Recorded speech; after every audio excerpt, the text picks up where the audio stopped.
Hello, we are here to welcome Dr. Sanjay Asrani, who is our very good friend of many years. He's a Mumbai basically from the GS Medical College Mumbai and has been in the United States for a very long time. He works in the University of North Carolina at the Duke's Center, and he's a very famous glaucoma surgeon, and he's been a very thorough academician in my knowledge. He's done so much of work in glaucoma, and he's got so many papers to his credit, and he's brought so many subtle points in glaucoma out for practitioners to learn from. So I would like all of you to also benefit from him. He's today visiting us as a faculty for the MOSCON 2017. Welcome, Dr. Asrani. I'm so happy that you're here today, and you're actually amidst us and you're telling us all that you've been doing. I would like you to share some of your thoughts on all that you've done about glaucoma. There are a couple of things that I would really like you to highlight. The first, of course, is intraocular pressure, because glaucoma is all about going around the intraocular pressure. So tell me, in your opinion, for the general practicing ophthalmologist, which intraocular pressure would you really think is important? The peak, the trough, or the fluctuations? Thank you, Rita, for inviting me to this conference and to the organizers of MOSCON. With regards to your question about intraocular pressure, my take is that the peak of intraocular pressure is very important, and so is the mean. But what I have found in my research is that fluctuations of intraocular pressure turn out to be one of the most important risk factors in managing advanced or moderate glaucoma.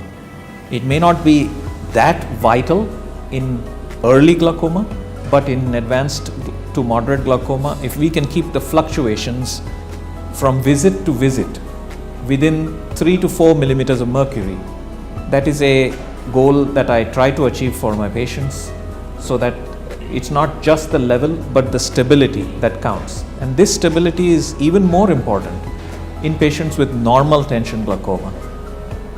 Of course, in all other glaucomas too, but mainly in normal tension glaucoma. Yes, I agree that in normal tension glaucomas, because there is very little range for us to manipulate between the pressures, it is important. But if you look at fluctuations, would you therefore then want every patient with moderate to advanced glaucoma undergo a diurnal, or would you just think that you would have office time pressures taken at different times, which would be good enough to show you the fluctuations? Because ultimately the pressures that you're recording are only momentary pressures, whereas actual glaucoma is being dealt with on a 24-hour basis pressure fluctuation. These are very good questions, and some of the answers we still do not know. The glaucoma is certainly a 24-hour disease, but we do not have methods of measuring pressures reliably at home so far, nor do we have 24-hour pressure checking machines so far. They are all in development, but until now I have found that if I do mini office diurnal curves, like 3 hours at a time, 8 o'clock, 9 o'clock, 10 o'clock in the morning, or 4, 5 and 6 in the evening, on a different day, I found that these mini diurnal curves give me an idea of how much the pressure is really fluctuating, instead of doing it in admitting the patient and doing a 24-hour diurnal curve. Thanks, Sanjay. That is really a very important tip to practitioners, because not everybody has the facility to admit patients over 24-hour time and then decide on how fluctuation is happening. Having said that, let me also now go on to just take you on to another step of the intraocular pressure. Whereas we all know that diurnal fluctuations actually happen most probably in the early hours of the morning, don't you think that we're still missing out on that big peak that can happen early morning?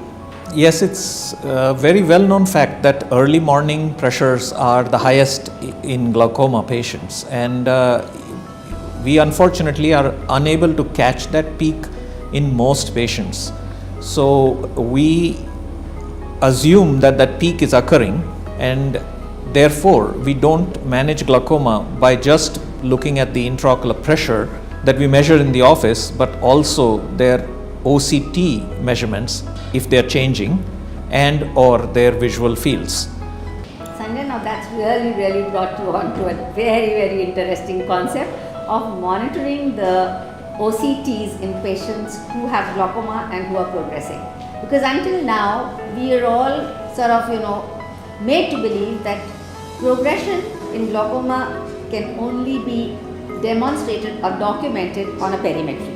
Whereas, since the OCT is an evolving technology, there's so many different things that keep coming every now and then, and there is no long time-tested study on an OCT which tells you that if you see a difference of so and so, it means that this patient has progressed.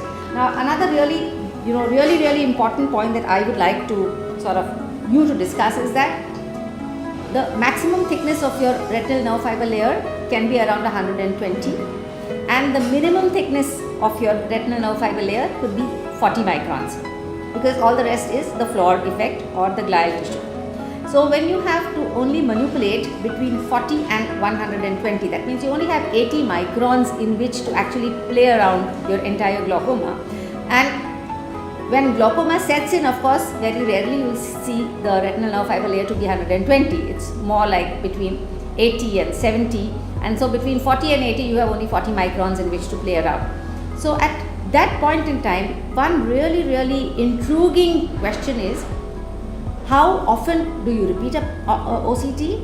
How much change in the retinal nerve fiber layer thickness in terms of microns would you consider pathological? Because there is also going to be some amount of physiological change. And is there any nomogram that you follow? Question about using OCT to follow glaucoma patients is a question that has plagued us for a very long time. We want to achieve objective measure of monitoring glaucoma. I do not typically use the global measure of nerve fiber layer thickness. I use only the quadrant thickness of nerve fiber layer, either the supero and the inferotemporal quadrants of each eye, and I look at a 10 micron change from visit to visit. And the visit interval typically I keep is at 6 monthly. And if I find that in a quadrant there is more than 10 microns change, and that 10 micron change in the nerve fiber layer corresponds to the macular thickness change, then and only then do I believe it is real progression. If I get it only on one, that is the nerve fiber layer, but not on the macular thickness, then I may not take action on it, because it could be due to different artifacts such as posterior vitreous detachments and or thinning of the nerve fiber layer due to absence of inflammation. I would like you to now tell us, or for the benefit of the general ophthalmologist, how would he use OCT in his glaucoma practice? First of all, I would encourage them to find a OCT machine that is of the spectral domain category, and that the machine has an ability to do eye tracking so that visit to visit changes can be measured. I would also like them to use RNFL for glaucoma measurement, but also do a macular scan so that any macular pathologies can be detected and glaucoma progression can also be detected by looking at the macula.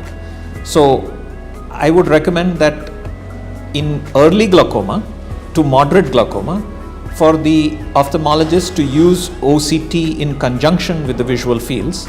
But as you stated earlier, in advanced glaucoma, because of the floor effect, we may not be able to use RNFL, but we can use macular thickness as well as visual fields. On behalf of Moscon, thank you you very much. You're welcome. Thank you. My pleasure.